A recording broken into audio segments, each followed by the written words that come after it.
Oh my goodness, it is my great pleasure to welcome Dr. Michael Slater, who is going to share a little bit about his journey and his research. Michael Slater, director of the School of Communications at OSU and also Social and Behavioral Sciences Distinguished Professor. Welcome, Michael. Well, thank you. It's a pleasure. So, Michael, you have had quite the journey. And I share with us a little bit about, why your PhD in communications, how you got there. Yeah. Gladly. After I finished college, I was living in New York City, and I was writing and publishing poetry and freelance journalism, and then I needed to make my rent and so I got into public relations, and I worked in the areas of technology, health, and social change. I always had a kind of a social change interest going back from college and earlier. And in doing the PR, I found myself wondering, why was a 26-year-old pounding at a keyboard was getting stuff in the New York Times and the Today Show and impacting how people looked at the world. In fact, it's kind of a scary thought in some ways, and realizing there was a lot of that going around all over the place. I was also really interested in how those kind of skills could be used for positive social impact. And so I did this, a master's in public administration and urban international development at NYU, and then a PhD in Stanford in communication. I was focusing on how media affect how people look at the world, in particular in health-related behavior and attitudes. Absolutely fascinating. BA, Columbia, anthropology through NYU, and then the kind of in the real world so-called experience, and then kind of coming back basically to research that does have effect on our understanding of real world. So tell us about your research and why research narratives and their influence on our identities and behaviors. Well, it actually goes back quite a ways for me. When I was doing my master's, thinking about international development, urban development, there was just starting to be something which is now extremely important phenomenon in the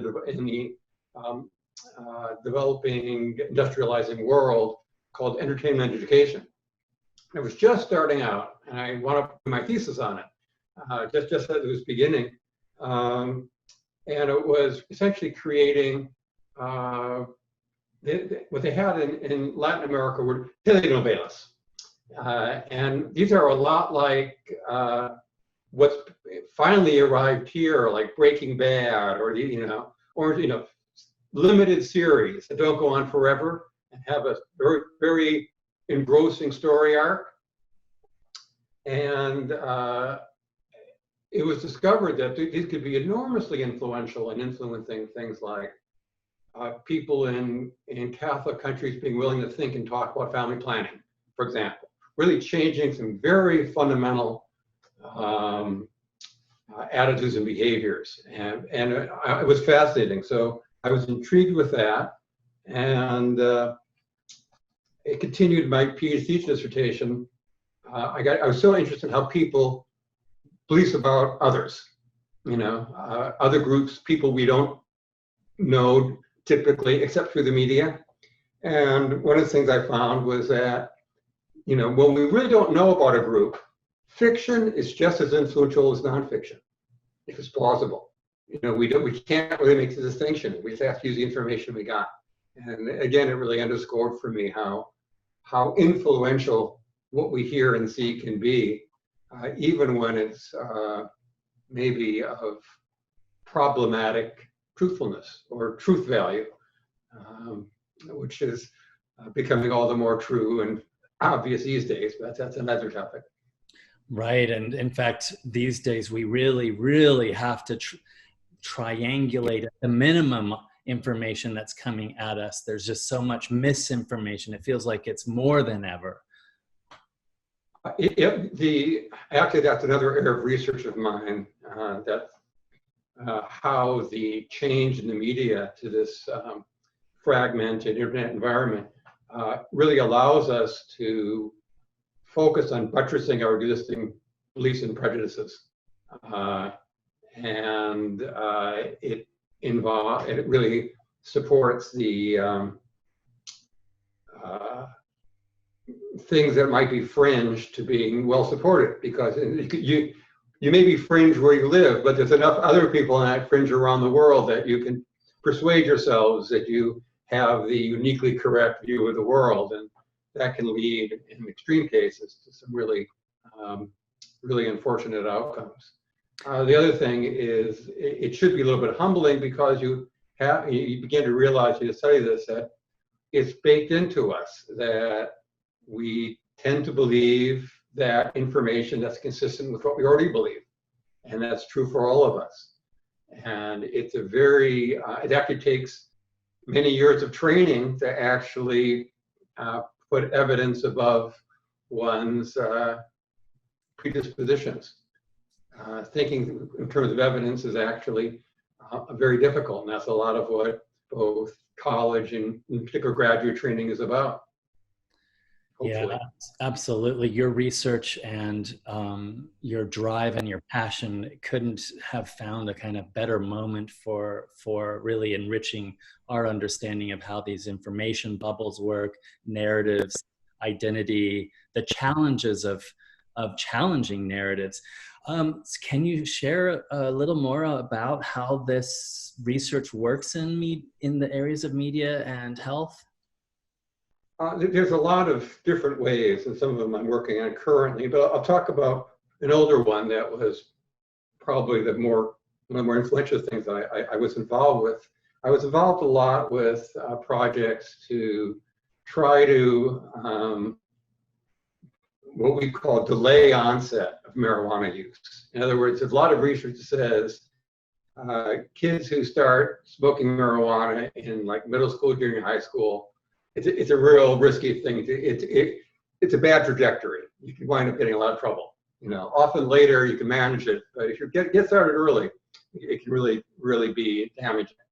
And so we were working on projects to really help discourage uptake of marijuana use in these middle school, junior high school populations. And I was working with some colleagues and trying to find a way using media to in schools and in communities to work with an approach that we called be under your own influence. And the idea was, you know, fear-based messages really are not very compelling. I mean, for one thing, marijuana isn't that dangerous in and of itself. It's not a good thing for a person that young, but it's, you know, but fear appeals aren't terribly compelling for something like that. And besides, the kids who are most likely to experiment at that age are risk takers. So saying something dangerous is actually kind of a come on. You know, if you want to do something a little dangerous, that's about right. You know, the idea that it's somewhat risky is actually appealing. So we really said, you know, focused on, well, you know, if the drive for kids at that age really is autonomy, is being your own person. That's what being a teenager is about, right? And if you think of using drugs as a way to express yourself, you're going to use drugs, whatever anybody says. But the fact of the matter is, most people want to be their own person. They want to be autonomous. And getting high, you're not more autonomous. You know, you're not under your own influence. You're not making your own choices, you know, as you would. And so just to make that clear, just focus on that. Focus. You want to be your own person, make your own choices. This really helps. And even users would have to admit, well, it doesn't hurt. Well, does it help? Well, no. Is that what matters to you? Why you put so much time into it? Well, you know, it really kind of worked because it was true. And it turned out there was the federal government was pouring hundreds of $1 millions into marijuana campaigns, and they were doing one that was not at all successful. They partly switched to something called Above the Influence, which is a more successful version of their campaign, partly based on our research. So that was kind of gratifying that we were able to impact something that affected, millions of people nationally. Wow, so important for us today, continuing to be so important. And I know your research goes into all different spaces and places, and our students are going to learn from you more about that. You attended Columbia Anthropology, BA, NYU, and MPA, and then a PhD at Stanford. What a range and great sort of, track record there. But Michael, what did you love most about college? It's just a lot of fun being around smart people who are interested in ideas. And so, find your peeps, find people who are intellectually curious and challenge you and have ideas. And the fact of the matter is you learn at least as much from other students like that as you ever will from faculty. So it really is an intellectual community. And to embrace that experience is what is incredibly exciting. And it's a time of incredible freedom. When else are you going to have the freedom to explore what you want, learn what you want, write what you want? It really is amazing. And then the other part is you find out that when you're around smart people and talking about ideas and in classes with really smart people who are teaching it, you got to learn to think clearly. You got to learn to write clearly. And I think most smart people growing up don't realize how hard it is to do that well. Until you really get challenged, until you really get pushed, you find out you're not as clear. Your ideas are not as coherent. You can't make sense of them yourself, and you can't make sense of them for somebody else until you work really, really hard on it. And the fact of the matter is, I've been at it for many years, and it's still really hard. It's some of the hardest work there is. But I can't think of anything more important. So, I think. I agree with you. I was, my undergrad, there was that kind of moment when, working so hard on the writing and the really making sure that the ideas were articulated in the way that I wanted them to, suddenly kind of happened, and all of that, like, wow, that kind of joy. But of course, it's a lifelong exercise, right, Michael? Well, I will quote, I can still remember a quote from a freshman English teacher who said, "The intelligence of this paper is obscured only by the grotesquerie of the prose." I have kept that kind of mentally up on my wall ever since. Yeah. Just to really pay attention to not what I'm trying to say, but how I'm saying it. Yeah, absolutely. So what's a Michael Slater sort of trademark or a kind of thing that you do in the classroom to bring your research into the space where students are learning? It really varies by the kind of class. Some classes, it's a fit. Some classes, it's just a matter of bringing in, all of my experience base. But in the class I've been teaching most currently, they've been focused on research and idea development.